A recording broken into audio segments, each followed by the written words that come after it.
Good afternoon, everybody. Well, good evening. This is Youth Director Donovan Parks here. I'm excited to bring you this session about something that has just been challenging, like all the kids and the parents everywhere right now. So we're going to talk about these Tik Tok challenges here. So, here at Long Branch Youth, LBY, we are growing our youth spiritually, emotionally, educationally, and physically. So we want to make sure that we're addressing things not just spiritually, but things that are actually happening in schools. And so what better way to do that? I got my special friend here, special guest, Miss Brittany McCants. She is a administrator in the school, so she is like up front and in the middle of these things that's happening. So I wanted to, what better way than to be able to talk specifically to our Long Branch Youth parents and the kids. So I want to tell you right now, go grab your middle schooler, go grab your high schooler, go grab your elementary school student and say, hey, they're talking about these challenges. Let's sit down and get to it, because I guarantee you they have heard about it. I have a 5-year-old, so I'm hoping she is not part of any challenges yet other than the learn how to read challenge. That's the challenge we need to have. So anyways, we're going to start here with Miss McCants. Like I said, she's an administrator. We're just going to go over some questions and casually talk.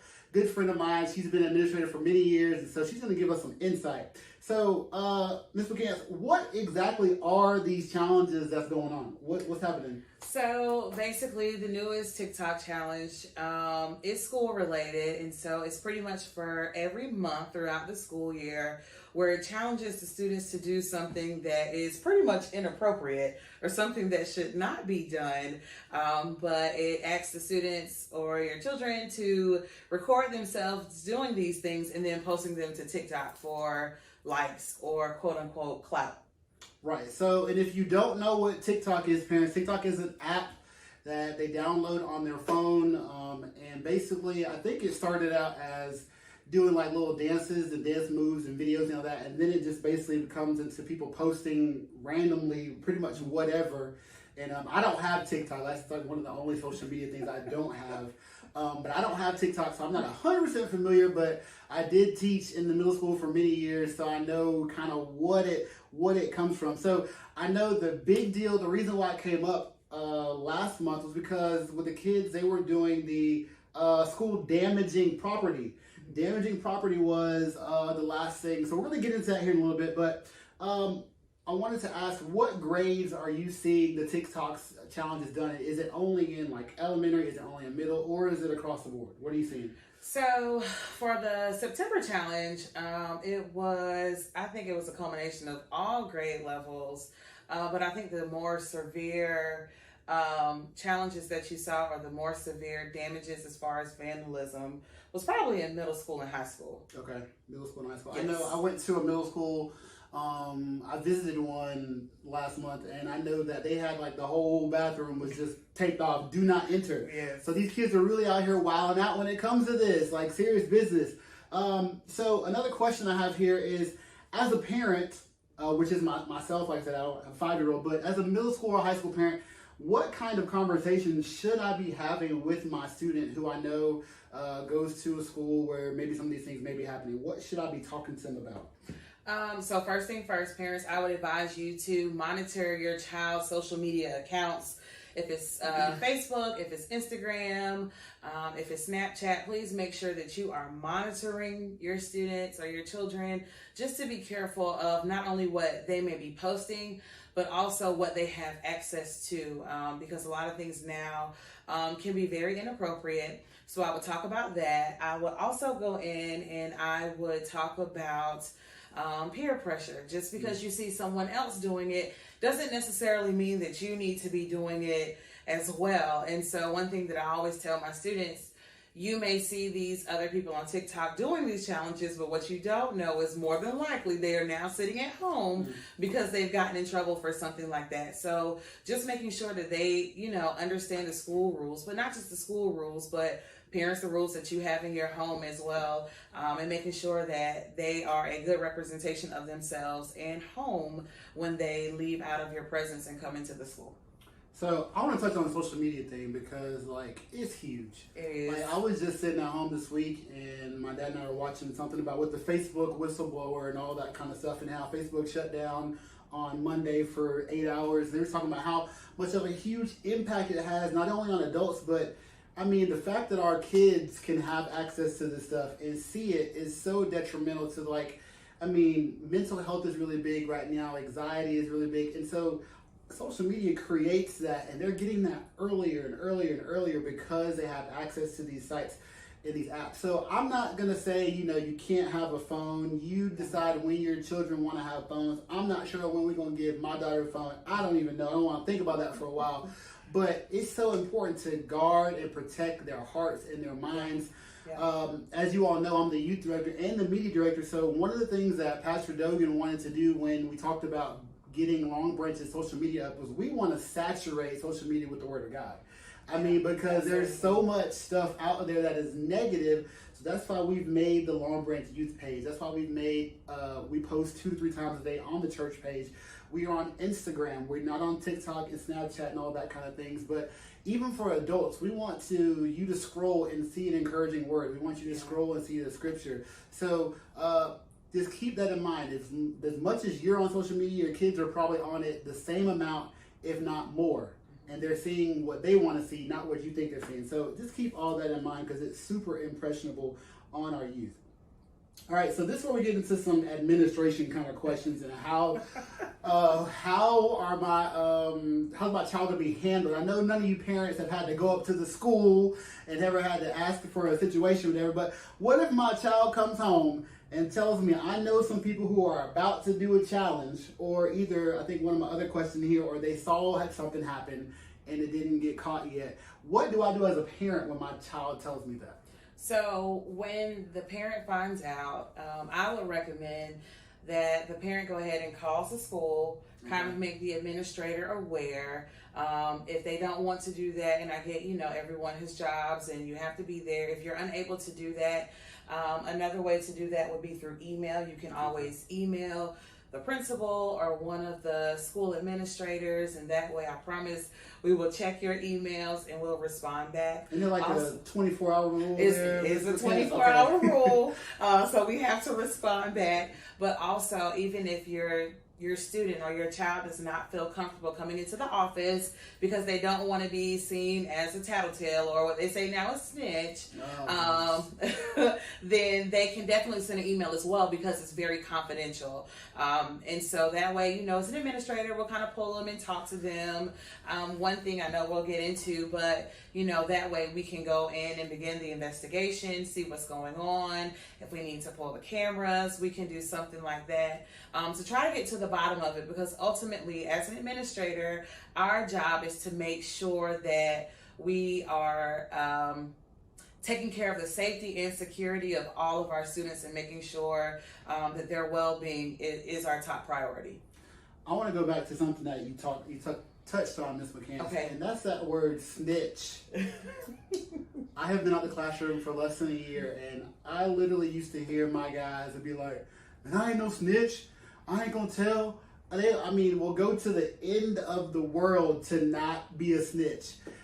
Please, parents, talk to your students about, it's not about, it really shouldn't matter what your friends think, because at the end of the day, somebody is going to get in trouble. I guarantee you, administration is going to find out something. They're going to look at a camera somewhere. They're going to see something. At this point, I know they use that word negatively amongst their friends. Like, you're a snitch, you're a snitch. But it's okay. Yeah, and let them know to be their own individual person. Start building those skills within them now to be your own person, not to worry about that. Be strong, stick up for yourself, and tell it so that there are many discreet ways to let it be known so they don't come across as a snitch. So that was just one of my things, because I used to always hear, people could have just got done fighting. And literally, I saw them watching. They're going to say, "I ain't no snitch.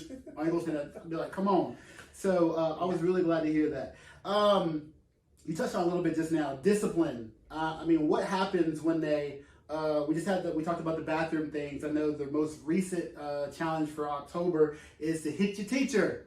All right, I know some of you might have already seen that come out and seen something happen, but what is the discipline? Are we talking detention, referral, expulsion, criminal charges? What are some of the things that can happen if you are actually caught in the act of doing one of those? So for the TikTok challenge, it kind of varies, I guess, by the situation. Okay.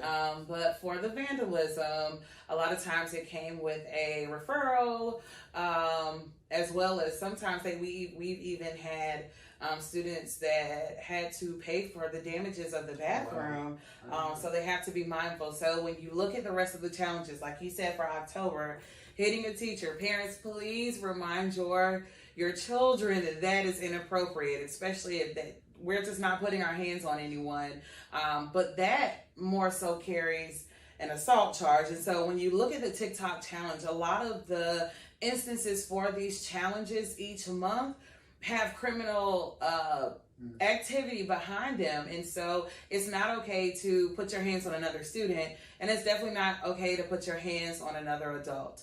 And so if we could just remind our children, hey, you need to make sure that this is what you're not doing. The same things that, I'm pretty sure you all are going over with your students, just reiterating, because a lot of times peer pressure is real. And so things that we know that they typically would not do in our presence does not necessarily mean that they won't do those things when they are, amongst a big group of people, or if they're with their friends. And so it just depends. So with that one, I could tell you, if they put their hands on a teacher, that would definitely be, it depends on the severity, I will tell you that. So I can't give a definite answer, but the teacher probably would have the option to press charges. And so that opens up a whole different can of worms that we don't want to get into. Of course, most of these things will also result in a referral. And depending on the school district in which your child is, each school district has a discipline matrix that, administrators follow. And so depending on where they are on the discipline matrix and what the offense is, it will depend on the consequences. But we're trying to make sure, and ultimately the goal for our students is for them to be in school and to learn. And the hard part about that is when things like this take place, they're missing out on class time, and they're missing out on assignments. We just came back from COVID. We're finally trying to get into a new normal. So them missing seat time is not a good thing. So we definitely want to make sure that they are in their seats and that they're focused in their learning. Do y'all see that? How you could tell she had moved there. How she just rolled all of that together. I mean, she went from to here to here to here. It sounded like we in the principal's office. That's what it sounds like. We're gonna take a quick break here because we want to give you a quick little commercial on the donation challenge, which is going on this entire month of October. So please check out this commercial and make sure you are donating those canned goods to either Crosswalk, which is our little kids, Reverend Dogan, or you're donating them to me, which is the Bridgers. You have until the end of the month. Make sure you get those in. Check out this commercial for us.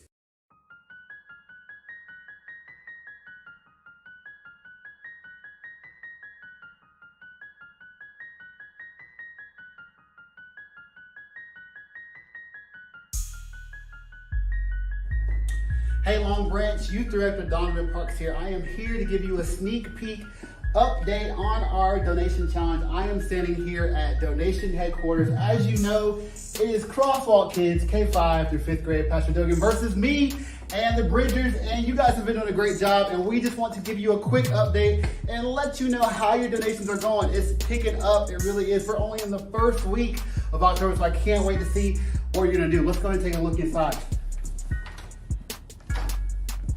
All right, so here is donation headquarters. If you haven't been in here yet, as you can see, we are filling up. So, I'm not too disappointed. I'm okay with it because it's for a great cause.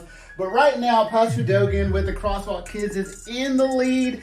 They are running over already. So like Tasha Cobb says, fill me up till I overflow. They are overflowing, but that's okay because the Bridgers, my group, we're not too far behind. We are almost at the top. We are not too far behind. So listen, Long Branch, keep bringing in your donations. Remember, we want canned vegetables. We want canned fruit. We want canned pasta. We want as much as possible that we can bless the homeless in Greenville County. It's all in good fun. But listen, it doesn't matter who you support, but you want to give to the Bridgers, okay? Keep up the good work. We appreciate you. Long Branch strong.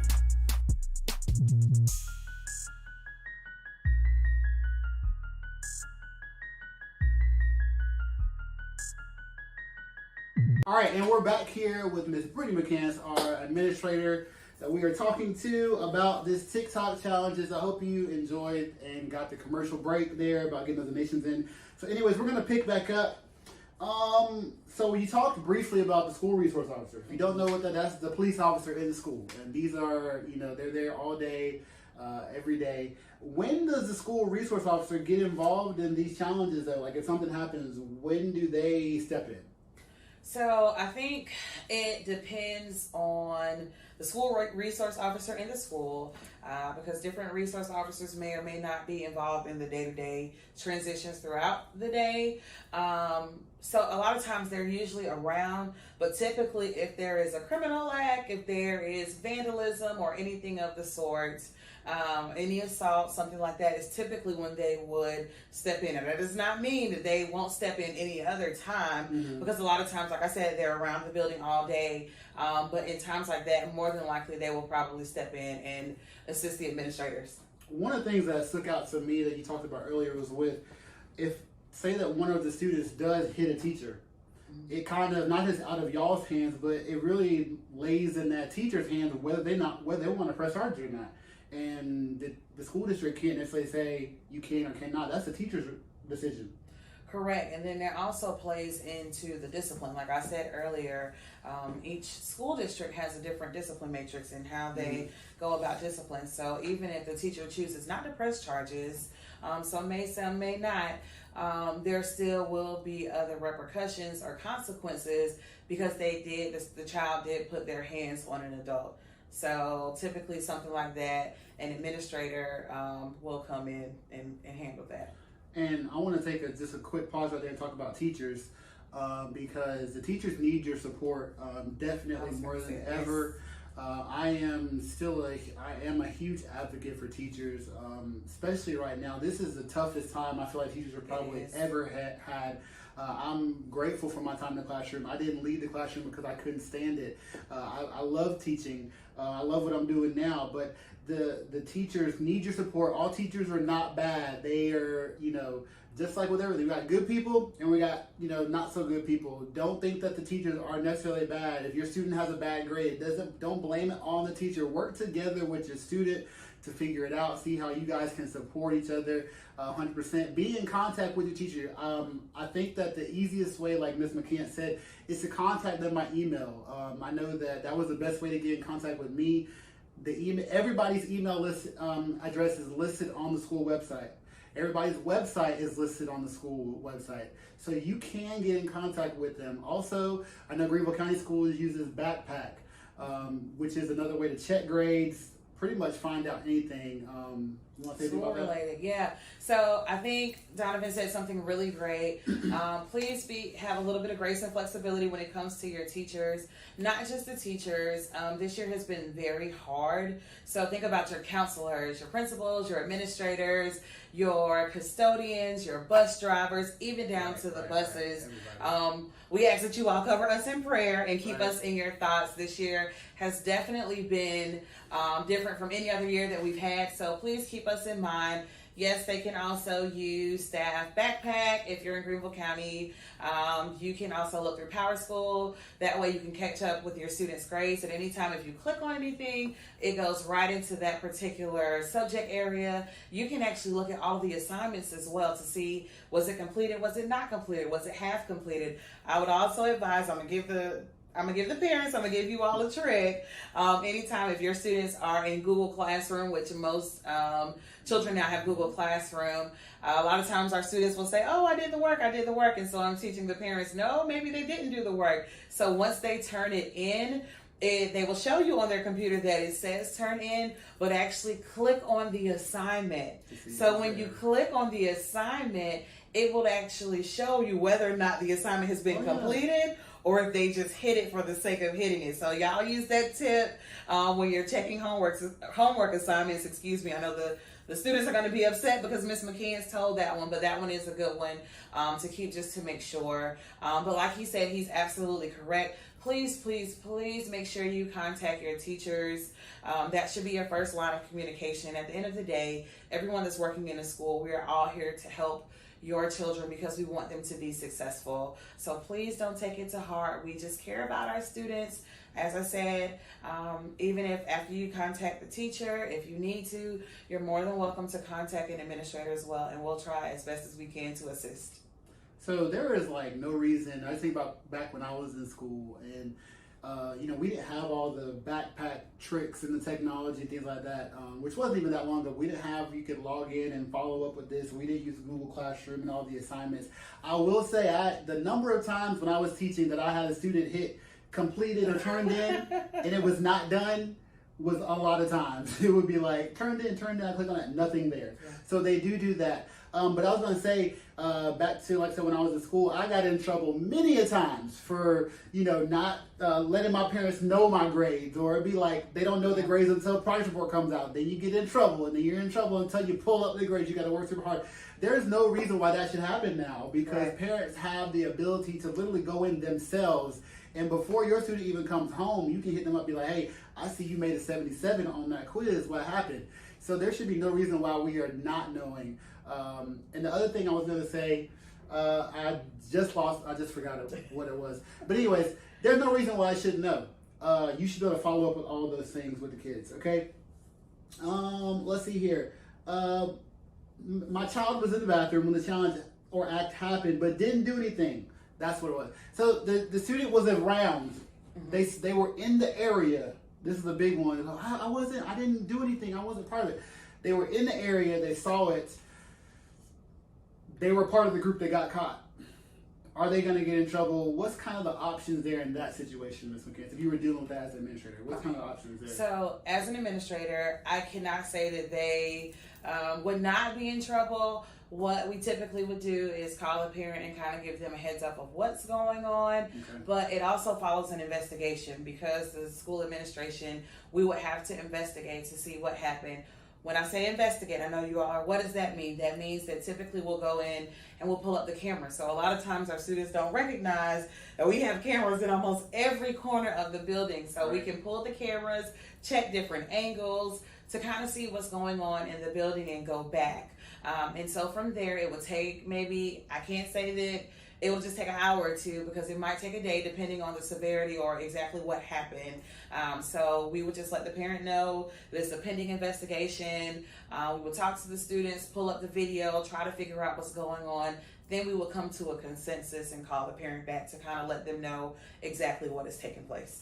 So that kind of took me into my next question, which was about how important are the cameras in the school. And you kind of touched on that already, but I want to talk about this little thing I just thought about. Cell phone cameras. Cell phone cameras, I mean, your child can get in trouble with the camera, okay? We just live, everybody has a mobile phone. Everybody has a mobile phone, has a cell phone. And so even we're at a concert, we're watching anything, we want to take out our phone and record it. We want to remember it, we want to see it. So our kids are using it in the wrong way, because guess what happens? And I've seen it. Something breaks out at school, whether it's a fight or something bad or interesting has happened, the first thing they do is whip out their phone and start recording it. And from my understanding, you can get in trouble for that. You can get in trouble for that. And literally, I remember when I taught that, it was who got the video, and somebody is gonna have it, and it's gonna. And then the other thing is, we're talking about social media. It's gonna end up on Snapchat. It's gonna end up on this playlist on Facebook. They got pages of just like. I think I've seen, Greenville, South Carolina schools fights. Like I've seen pages of just these things where they take these videos and upload them. This is real. Some of us might not even know about this. So talk about, talking to your kid about using their camera and like how you can get in trouble with that. I would just be mindful of using the camera, and especially in a situation like that. If a fight or some type of altercation is taking place, you don't want your student to be in the mix of that. They can get in trouble. It depends on the school and their rules as far as the cell phone policy is concerned. But more than anything, I don't want a child to begin recording and not paying attention because they're so concerned about getting the fight that they in turn end up getting injured, or their cell phone breaks or something happens or a screen cracks, and then parents are upset and they want us to pay for it. But in an instance like that, the school pretty much will not be able to pay for it. We won't be able to pay for it because that is outside of our jurisdiction if that's the case that happened. So another thing, like with the cell phones, is that everybody has them, and maybe just so parents can know, this is kind of a two-part question, Ms. McCants. Okay. Is there is the cell phone rule, is there a district-wide cell phone rule? Or is it school-based cell phone rule? Or is it classroom-based cell phone rule? So is it what the teacher says? So based off of your answer, I might have another question. So just because, like, you know, I know some parents want to text their kids during the day, all that kind of stuff. Or what is it based off of? So it depends on the district. If you're Lawrence County, it might be different. Greenville County, Spartanburg County, all of these things may be different. But typically the school has a cell phone policy. Okay. Depending on the activity, the teacher could allow them to use the cell phone for that activity. But I would just be mindful about using the cell phone if for any reason that you need or need to speak to your child. The easiest way to do that would be to call through the front office and we can pull that student. Because what we don't want is someone to disrupt or interfere with the learning process and try to answer their phone or text in the middle of class. Okay, so what it sounds to me is like, is it almost like you say, follow the rules of whatever is addressed or told to you, given to you. They can look in the handbook. Typically, the schools will have a handbook where it should lay out or kind of map out the cell phone policy. So whatever it says in that handbook is what they need to follow. So, I mean, I might be telling on myself a little bit here, but when I was a teacher, my cell phone policy was basically, I had a little red and green sign that said yes and no. Especially in my chorus class, I was like, they already knew when we were getting ready to start singing stuff. I don't want to see them, all that kind of stuff. Taking them away goes into a whole nother situation. Not supposed to do that. But when I put the green sign up, if we were done, then I was like, I don't really care about these cell phones. But then if the no sign was up, no problem. They understood. But like I said, I just want to check on that because a lot of students and parents kind of either don't care what the cell phone policy is or don't know. So check with your, see what the handbook says, see what the school does, and say about that. Talked about how the cameras are everywhere. We kind of mentioned that. I feel like the students don't even realize it. Like they think they try to look for them. I don't know. They be asking, but they really don't understand. Those cameras are literally covering almost. There's probably a few dead spots I remember at my school, but I mean, they're literally everywhere. There's not much that happens that they don't catch. Correct. So the cameras are everywhere. And as an administrator, a lot of times, like I stated before, we'll go back and look at the cameras. I could be in the hall on duty and still have the camera pulled up on my computer just to check and make sure of some other areas. So just about, and honestly, it's not that we are trying to, do a gotcha or anything like that, but it's really, once again, for the safety and the security of everybody in the building. So that way, if in the event, if someone were to come around or something were to happen, we have that video and it's something that we can see or potentially stop before something happens. So just make your students mindful that there are cameras. So no matter what happens, we can always go back and view the camera. Right. So we're almost coming to the end here. We got a couple more questions here. With this being, like we mentioned, COVID is the world that we live in right now. Everybody is dealing with it. So how has this being the first normal school year? I actually remember teaching, and when all of this happened and having to go out and do virtual and everybody was scrambling before virtual came a normal thing. How has this school year affected things, and with this being the first quote unquote normal school year in a while? Okay, so this year has been very different. And so if you think about it, for a lot of our students, they went virtual last year. And the year before is when we started COVID in 2020. So typically for a 6th grade student, the last time they might have been in a building could have been 4th grade going into 5th grade. Wow. And then for your middle school student, it could have been 7th grade when we went out for the pandemic. So I think a lot of that has come into play. Mm-hmm.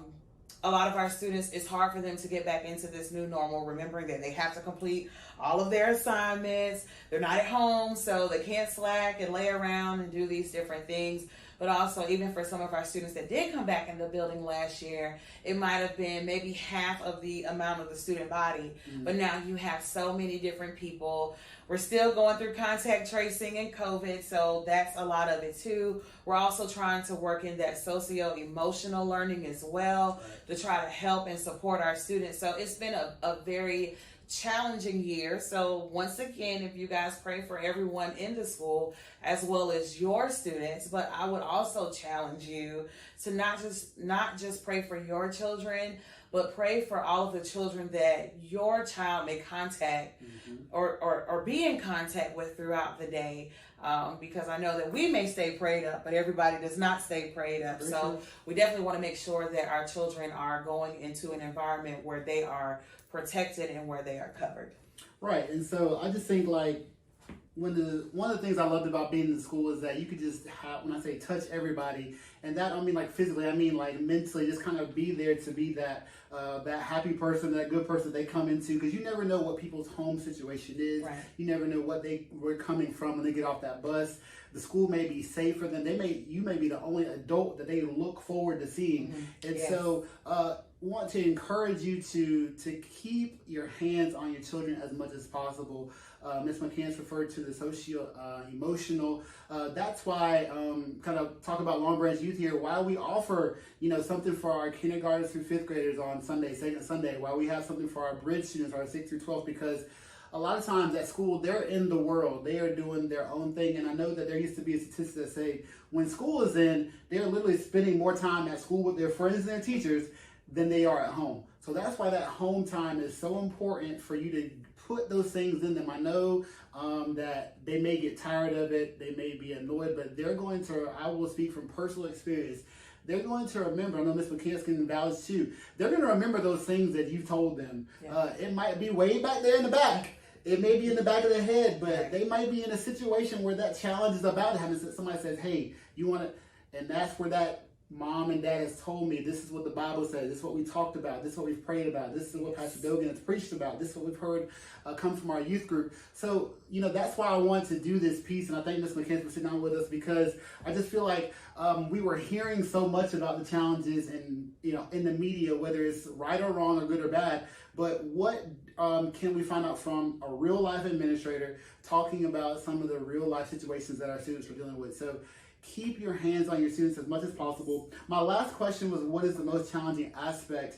And we talked about it. I think that you probably say it's just getting used to and coming off of COVID. I remember when in teaching, and then we had testing come up, and some of the kids came back who were home, who were doing virtual, and they came in to do testing. They acted a hot mess.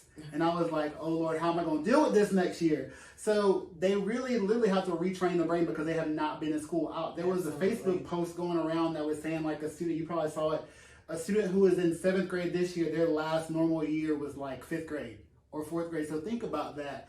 That was the last time they were in school regularly. And then for our babies that are just starting school, they barely haven't even experienced a regular school year. This is the first for them. So long story short, we're here to support you here at Long Branch Youth. Your administrators, your teachers are here to support you. And like I said, if you have any questions or comments or concerns, please email me at longbranchyouthlby@gmail.com so that we can get you in contact with who you want to get in contact with. I promise I will email you back. Thank you, Ms. McCants. No problem. Appreciate it. It's been a pleasure talking to you. Good friend of mine, good friend of the family. So we're just excited, and stay in touch. And don't forget about our challenge. If you're watching this and you haven't liked our Facebook page, which is Long Branch Youth, please go ahead and like that, because you'll see lots of things and updates. And I actually put out project report reminders on there, grade reminders, just in case you forget, parents. And report cards are getting ready to come out soon. See, here you go. What is it, the end of October? The middle of October. Okay. Yep.